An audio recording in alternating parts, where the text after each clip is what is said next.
welcome to Real Reviews. My name is Jamison Rabbitt, and it is my pleasure this week to be joined by a man who created the banana split. His name is Mike Roth. Yeah, the show was a hit. I was the dog. Oh, see what I did again? This guy right here. Ladies and gentlemen, Mike Roth. This week we have a bunch of movies. Are they good? Are they bad? We'll find out soon.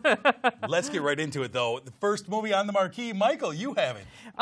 That would be We Are Your Friends. Oh, that sounds nice. Yeah, it sounds like a nice. Pleasant. It's about a DJ and his friends. His friends are all together, and they want to make it big. They're in the kind of the suburbs or the not so fancy side of Hollywood. They want to break on through, get into Hollywood. So they throw all their bets onto their best friend, Zac Efron, who plays Cole. Oh boy. Cole gets those eyes and those abs. Yes, Cole gets into he's the club scene, and they start doing it, but the friends start separating a little bit. Zac Efron gets into a little love triangle. Overall, this movie is nothing too creative. It's actually it's your basic MTV, look at the pretty people type stuff. All the characters in here are characters I do not enjoy. They seem like people that you'd have to watch your drink around in a club. Yeah, well, I mean, Wes Bentley is that guy. I mean, he's creepy. The whole thing, they got a creepy little sexy vibe about them that I don't really appreciate. It has made records. Last weekend. That's a good thing, right? It should be. Tell us about the records. It will forever be known as the movie that no one went to. It came underneath Jurassic World, which you remember came out 3 months ago. Right, yeah. That outsold this movie. I could tell you about it. You're not going to see it. I already know. Nobody has, and unfortunately, by the time you see it, it's going to be too late because it'll be out of theaters. And I think what the problem is not only the terrible script marketing, and the bad acting and the no marketing, as far as I know, but you also made a movie that is probably a lot of teenage girls would love to see because Zac Efron is so dreamy, but you made it rated R, so they can't get in there. And so, I believe it opened in 15th place. Yeah. That's not good. No, it's terrible. It's grossed $1.8 million, which you think would be great, but opening weekend, that's the worst total for a major U.S. studio release. It premiered in more than 2,000 screens. Yikes. No one went to see it. Coincidentally, I was the only person in the movie theater, and you know how lately they have the usher go around and make sure everybody is on the up and up? Yep. I actually screamed to the guy, "It's okay. I'm all right. I'm all right. If I do anything terrible, it will be just to myself." Yeah. And he didn't bother kicking me out because, I'm the only guy there. Yeah, that movie, a lot of people, I mentioned what movies we're reviewing this week, like, I've never even heard of that movie. Like, that's the problem. I like electronica music. I did get a little, hey, yeah, at the very end. And it was watchable. It wasn't a confusing story by any means. Was it good? No. I gave it a 2. 2 stars. That sounds like it might almost be generous. But you know what? No one will know. No one will know. You can give whatever score. Nobody's going to know. I would assume eventually it will be on MTV somewhere next year or something like that. Yeah, because I know they don't play music anymore. Right. All right. We Are Your Friends. Mike gives it 2 stars. The movie I saw for the marquee this week is a movie called Mistress America, which was written and directed by Noah Baumbach, who we just saw one of his movies last year. He did While We're Young. He also did Frances Ha a couple years ago with his collaborator and muse and co-writer Greta Gerwig, who starred in Frances Ha and stars in this as well. And stars Lola Kirk as a young girl named Tracy, who's a college freshman and aspiring writer. And she gets hooked up with her soon-to-be stepsister. Their parents are marrying. She finds out she's in New York for the first time going to school. She finds out you have a stepsister that lives there. She's been there for a while. You should hook up with her. Played by Greta Gerwig, this girl named Brooke. And Brooke is a ball of frenetic energy and constant ideas. And the main idea she's working on at the moment is she wants to open a restaurant that will be an art space and a part-time hair salon and a place for people to just hang out and also serve amazing food, and this whole dream about it. And she claims to all these big things that are happening in her life which as the movie moves along, you find out maybe she's painting them in a rosier tint than they actually are. And she tends to put on airs a little bit. And it's really a dialogue-driven movie, as most Noah Baumbach movies are. It's a lot of pitter-patter, but it's kind of it's a fun beginning as the two of them are kind of figuring each other out, and it's kind of the fish out of water for Tracy's character. She's intimidated. She meets this other guy that is also an aspiring writer at her college named Tony, and they kind of form a bond as two misfits in school. And then the second half of the movie comes along, and it turns into a completely different movie. There's a whole tone shift where it turns into this madcap, crazy little movie where they go on a road trip to Brooke's ex-fiancé, who is a millionaire and ran off with her best friend who stole one of her ideas that she had. And they're living high on the hog and rich, and they go to him to finance her restaurant. And it becomes a road trip where Tony's driving them, and he has this crazy girlfriend who's suspicious, and it becomes almost like the movie Clue, where people are running in and out of doors everywhere, and people are showing up at the house, and all this stuff is going on, and it's like, what's this movie? And it kind of comes off the rails in the second half. It's still enjoyable, and the characters are fairly strong. Brooke's character is all over the place, crazy, but Greta Gerwig plays her really well. It's just a lot of the peripheral characters, and the interactions between them feels fake. It doesn't feel... The thing with most of Baumbach's movies is either his dialogue seems really real, like, yes, this feels like a conversation that I'm watching, or it feels like no one talks like this. And this has, depending on which half of the movie you're watching, it has both of those. I actually hate it when movies do that. I really do. And the first half, it felt like these are real conversations. This feels like you just let the people talk. Yeah. And the second one, it was very manufactured, very pitter-pat conversations where nobody's listening to each other, and they're all just getting their dialogue out. And it is, I don't know, it kind of fell apart a little bit for me. It's still enjoyable. The guy who plays her, Brooke's ex-boyfriend, was really good.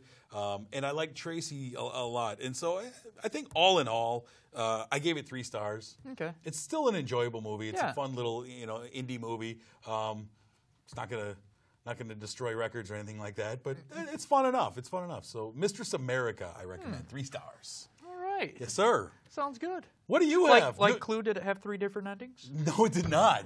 Man, there's few movies that are as good as Clue. Yeah. That's going to be... stay tuned for that. Yeah, and we're going to have to throw back to that sometime. I agree 100%. All right, next movie on the Real Reviews Marquee. I have No Escape, directed by John Eric Dowdle. Dowdle? I don't know. Well, he was the same guy who did As Above, So Below, which we love that movie. Horrible reviews from us. And he also did Quarantine, which I really enjoyed the first one. Sure. I thought it was pretty good. But his same style of shaking the camera everywhere you see, it's still going strong for him. He's not getting sick of that. Right. Story is we have Owen Wilson playing a man named Jack Dower. He takes his family to some southeastern Asian country. Unnamed country. Unnamed country. He works for a company that sells bottled water. While he's in this country, an amazing, deadly, very... An uprising it happens, pretty much against the corporation that's stealing all their water.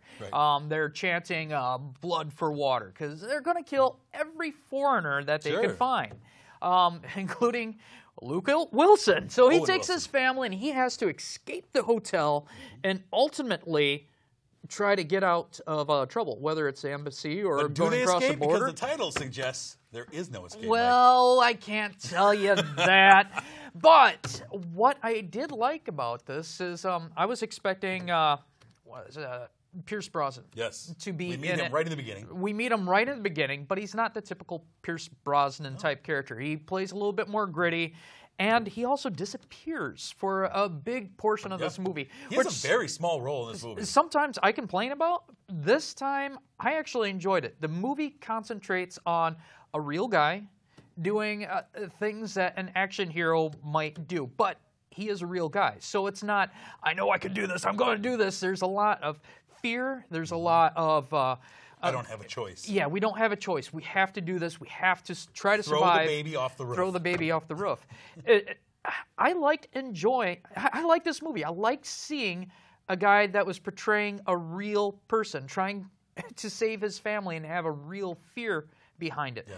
Pierce Brosnan would have ruined that fear. Well, yeah, and that's the thing I liked about this too, is it's a good action thriller. Yeah. Now it's not explained what is going on really. There's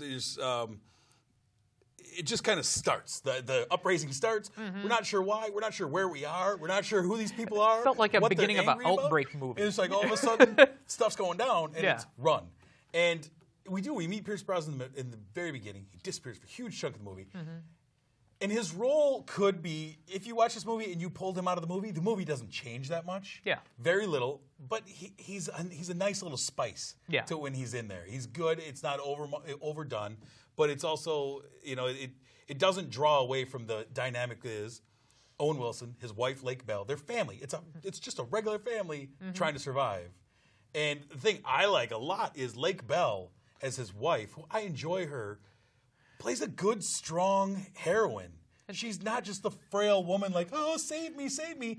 She saves the day on multiple occasions. And she's actually kind of a fluke. Originally, they were going to have another actress, but she got pregnant. And it's harder to convey that pregnant woman jumping over than... I like Lake Bell a lot. I think she's a really good actress, and everything I've been seeing her in more and more lately is good. And like I say, she saves the day a few times in this movie. Yeah. And it feels real. There's parts of this movie that are very cookie cutter. Oh, yeah. Very cookie cutter action. Some of it's real paint by numbers. You can tell the marker for when the final act is coming because out of nowhere, they turn a corner, rainstorm starts, it's dark, it's a rainstorm, this is the final act, we're going to fight the boss. Yeah. It's very much like we have to have rain for the final act. For me, I had a lot of good things to say about this. The bad things I had was pretty much when Pierce Brosnan showed up. Yeah. And that's when things went from a cool...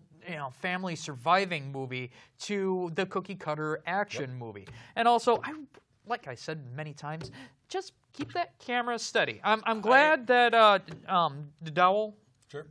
is that his name? Sure. I'm glad he kept it steady for most part, and he only got crazy drunk with it when it was scenes that you really didn't have to pay attention. They're running down a fire escape or something like that. Sure, go ahead, knock it around. I know what's happening.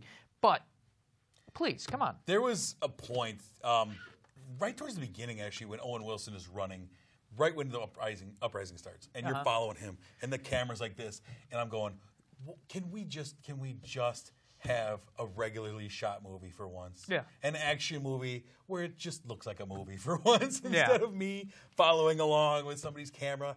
And it did kind of level out, and it was enjoyable. It's a good action thriller, I think. It was. I think if people went to the theaters, and right now it's kind of a sparse time where it's hard to find new movies that are good, I think they will be pleasantly surprised with this. I would suggest I wasn't overly optimistic about this movie.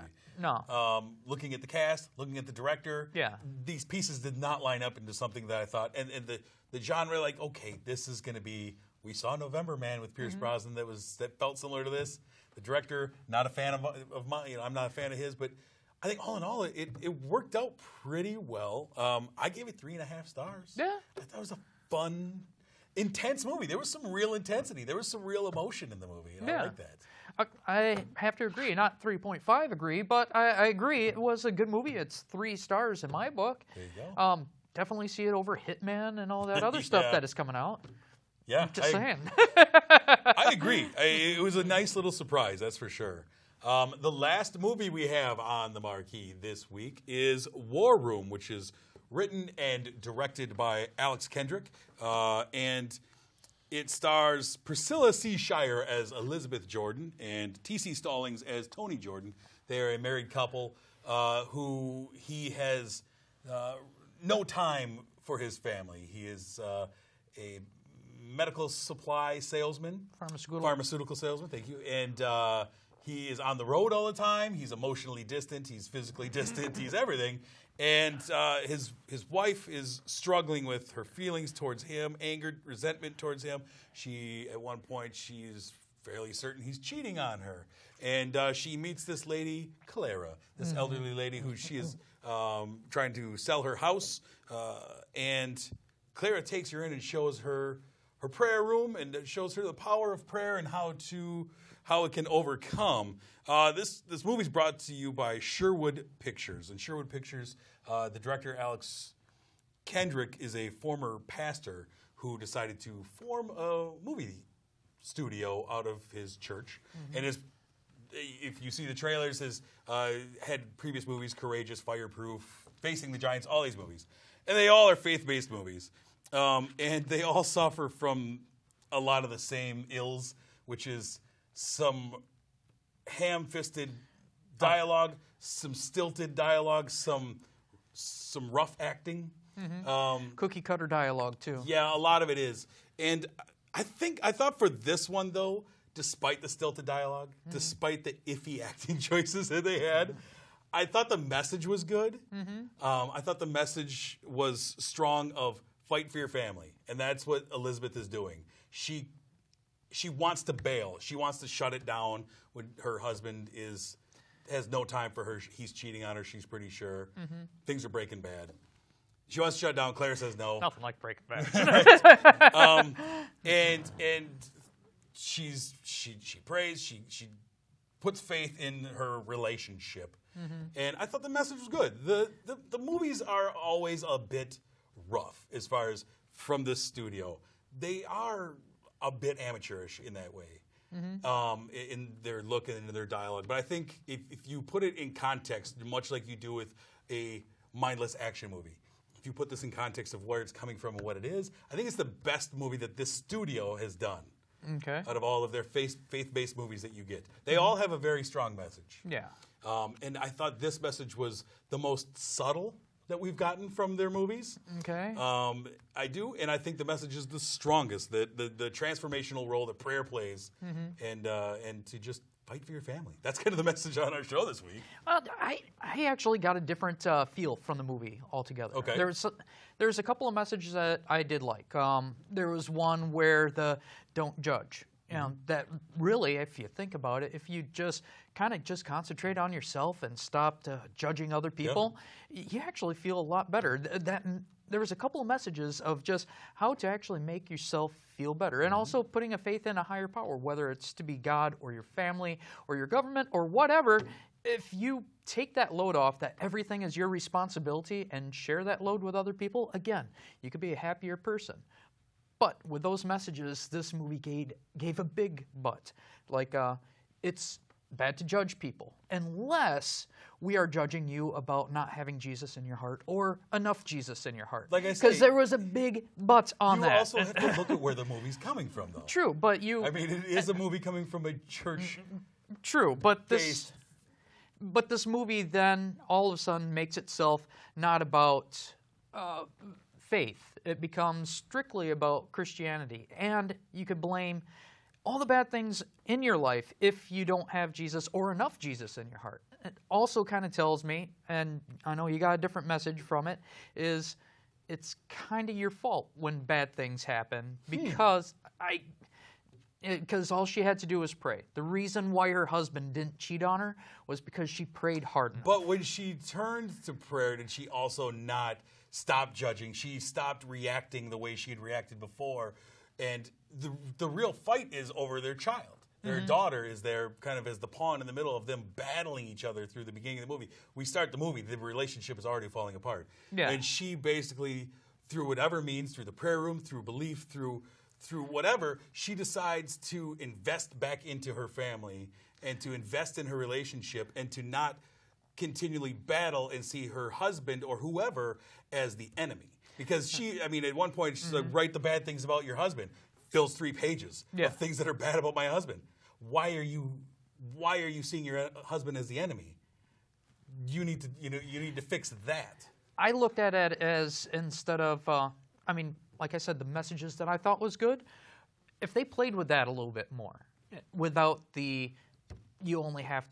only works if it's Christianity and you pretty much did it on your own. And that's another feeling. Instead of talking to her husband, or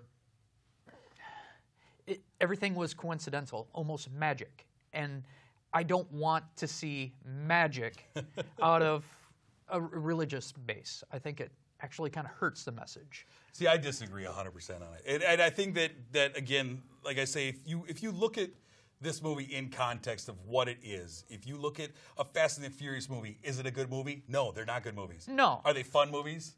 Yeah, give them a great score for the fun factor. This movie, technically, is it a good movie? Not at all. But I like the message that you come away with. I like that the message I got was invest in your family. Fight for your family. Don't give up and through whatever means, fight for them. I didn't get that message. I wish I did. Instead, I got a message of your life is pretty much crap if you don't believe in Jesus. Interesting. I did 100% did not come away with that. I think you and I are going to have very different scores on War Room. What did you end up giving it? I gave it a 1, and I gave it a 1 based on the possibility of the few things I thought was okay about the movie, but acting, the writing, dialogue, the overall actual message that I took away from it, it's definitely not me, and it's definitely not for, I think, anybody who isn't part of the Christian faith. It may be. It opened up number 2 at the box office this weekend. Huge numbers. But that does not reflect on the score. I gave it a 2.5. I thought the message was strong. I think the acting is rough. I think the dialogue is rough. I think it's a movie that looks like it's made from a very small studio, but I really dug the message on this one more than any of Kendrick's previous movies. I thought this was the best one of them all. But talking about movies with No Escape and with The War Room, both are movies where you're fighting. You're fighting for the family. Another movie of a family fighting together against evil. Yes. Right? Against a bad thing. A very bad thing. Let's go back to 1987 for the Real Reviews Movie Throwback, The Lost Boys. Nothing worse than The Undead. Oh, man. Breath is terrible. The Lost Boys, brought to us by director Joel Schumacher, produced by Richard Donner.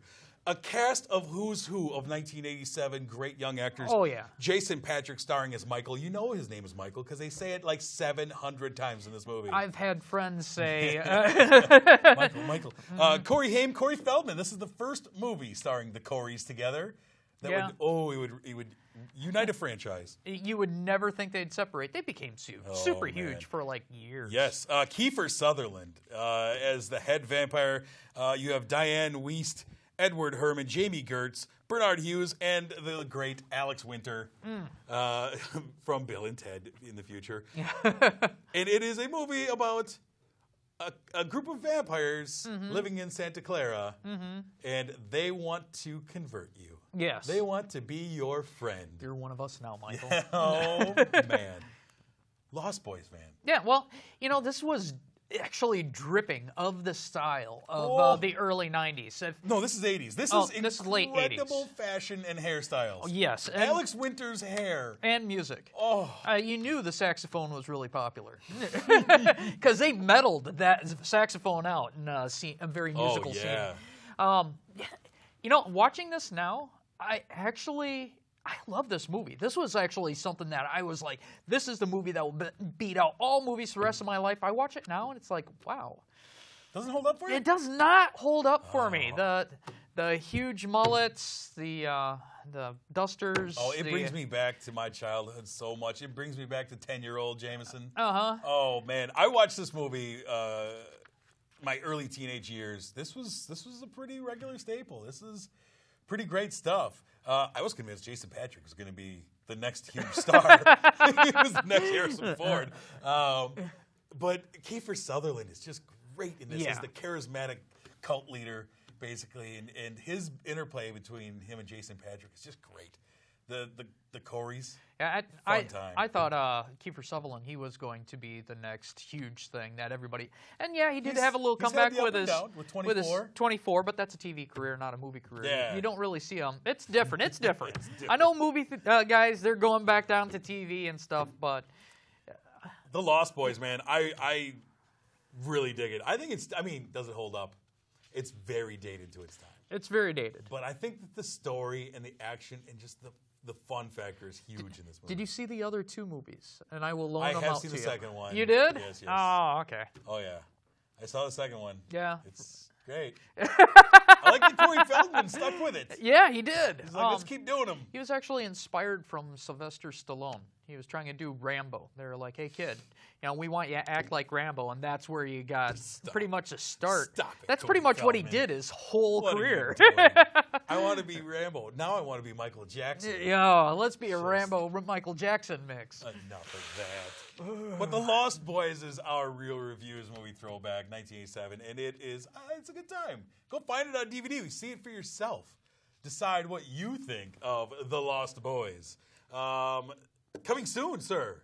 What do we got? Let's take a look at what's coming out the weekend of September 11th. We have 3 movies that will be coming out that weekend. The first one is 90 Minutes in Heaven. This is a movie starring... why? I just lost her name. It's another fake... Kate Blanchett. Yeah. And Hayden Christensen. Oh, Anakin Skywalker. Yeah. And he is in a big car accident and goes over to the other side. Yep. And comes back. And he's got stories to tell about what he saw on the other side. He spent 90 minutes in heaven. That's what I'm getting. That's what I'm getting from the trailer and the title. That's what I'm getting too. What's up with September and the faith-based movies? It was the same thing last September too. I think it's because it's a big hole in the movie schedule, and you figure, put them out there then. Why not? Why would you want to go out in the middle of summer or in the winter when there's big heavy hitters waiting for you? I guess. Find the hole in the lineup when you're a small independent movie. Yep. That's the way to do it. If I was a bigger company, I'd be like, oh, there's a hole in the schedule. Yeah. Let's throw this bigger movie in. Why not? Just saying. The second movie we have coming out that weekend is Perfect Guy. Starring Sanaa Lathan and Morris Chestnut. Yeah. About it's basically if I can't have her, no one will. Yeah. She decides to cheat on her fiance, and the dude that she cheated with maybe isn't the perfect guy. Maybe he is a total creeper. Yeah, they've been promoting this a lot in the theaters. Yeah. I'm not looking forward to it, but hey. Maybe it will be awesome. It looks pretty creepy. Yeah. It's like a lot of movies, Cape Fear-esque. Yeah. We'll see. The final movie is The Visit. The return of M. Night Shyamalan, his newest film that he wrote and directed, and you can't go wrong with that. Yeah.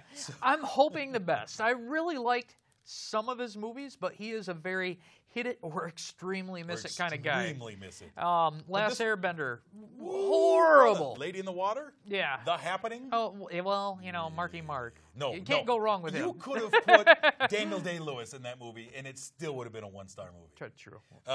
But this is the newest one. He returns to horror movies, and the kids go to visit Grandma.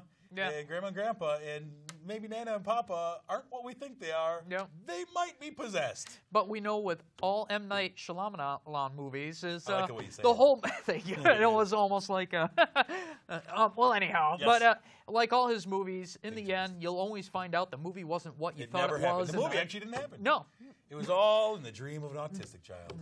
Pamela Ewing. Oh, my just Lord. dreamt that whole year of Dallas. Oh, stop. Dated me. I hate those just things. way dated myself. I hate all of those. I just had a St. Elsewhere reference, so I think we're both on the same street here. And we both said that Lost Boys really inspired us. So sure enough. There we go. Try to guess our age and bring it to. Next episode, we will be discussing the films A Walk in the Woods. Yes. And The Transporter Refueled. But before we go, of course, we need to thank our sponsor, Marcus Theaters, The Palace, here in beautiful Sun Prairie, Wisconsin. Go to the Palace Theater, sit in their dream loungers, enjoy a drink from their Take 5 bar, maybe some Thin-Credible pizza. It's a great place. Now, those chairs are really comfortable. Yes. Please don't fall asleep, though, Ooh. okay? They're very One comfortable. of us fell asleep in a movie this week and had to go rewatch it. And one of us is not me. The dream loungers are amazing, by the way. But thank you again to Marcus Theaters for sponsoring the show. If you want to find more from us, you can do so on Facebook or on Twitter at Real Reviews TV. Check us out. Or on YouTube, Real Reviews KSUN. But until next week, my name is Jamison. I'm Mike Roth. Thanks for watching.